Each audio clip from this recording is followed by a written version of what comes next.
ځکه حدیث مبارک کې راځي نبی علیه الصلاۃ والسلام فرمایي وای ثلاثه لا ترد دعوتهم. نبی علیه الصلاۃ والسلام فرمایي وای درې کسان داسې دي کنه چې الله تبارک وتعالى داغي دعا نه رد کوي.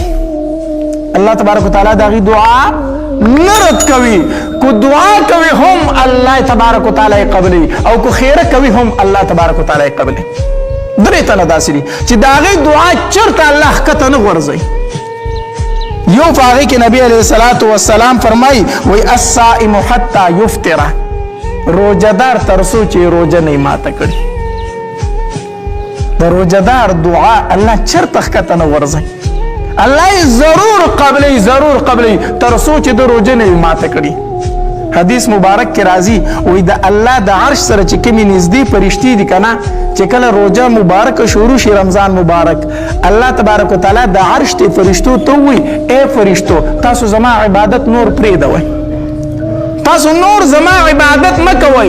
هغې د الله په دربار کې درخواست وکړي الله څه وکړو؟ الله تبارک وتعالى ورته وفرمایي وی څومره روزهدار چې دعاګانې غواړي تاسو د هغوی په دعا باندې آمین وایئ. نو ته چې د روزې په خوله او دعا کوي ستا په دعا باندې د عرش فرشتې آمین وي، د عرش فرشتې په آمین وي. نو د روزې په خوله باندې دعاګانې ډېرې غواړه ځان دپاره، د خپلو بچو دپاره، د تمامو مسلمانانو دپاره. او په روزه کې چرته خیرې مه کوه، چرته څه مه کوه؟ خیرې مه کوه.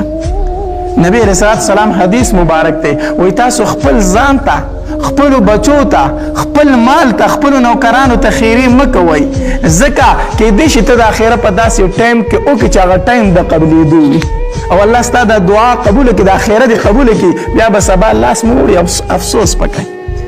نو ټوله روزه چې ده دا خو د دعاګانو د قبلېدو میاشت ده، هر ټایم پکې دعا قبلېږي او تا پکې څه وکړه؟ خیره خپل بچي ته وکړه.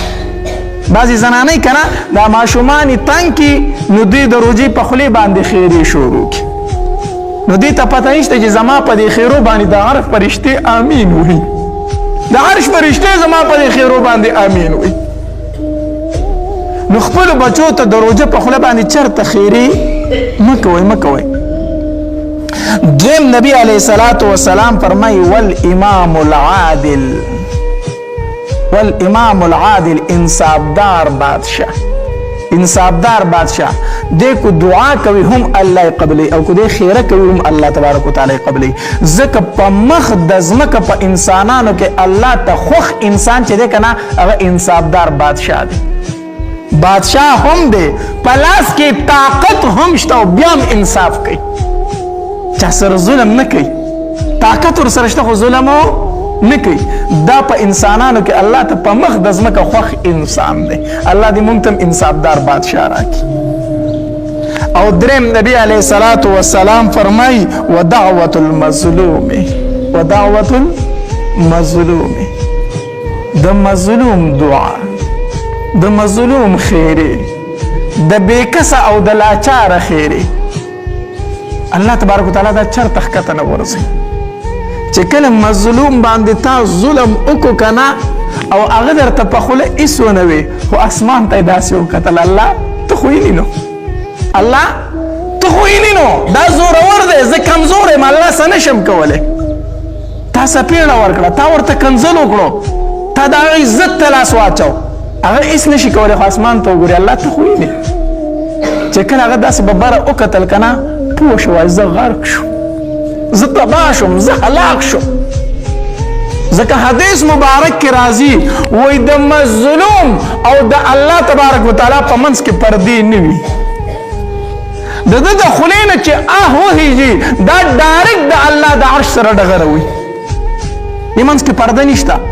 او الله تبارک وتعالی ورته وفرمایي اے کمزوریا، اے مظلومه، اے بېکسه چې په دنیا کې څوک نه لري، زما دې د خپل عزت باندې قسمي، زما دې په خپل جلال باندې قسمي، ستا بدله به د ده نه اخلم اگر چې ټایم پکې ولګي، اگر چې ټایم به پکې ولګي. د ظالم ټایم دومره نه وي، د ظالم وخت دومره نه وي. ظالم دې نه خوشحالېږي چې زه ظلم کوم او بیا هم ښه مزې کومه. اوکه لږ ټایم به راشي، اوکه لږ ټایم دا مزې الله درته مهلت درکوي او د الله پکړ بیا ډېر سخت دی.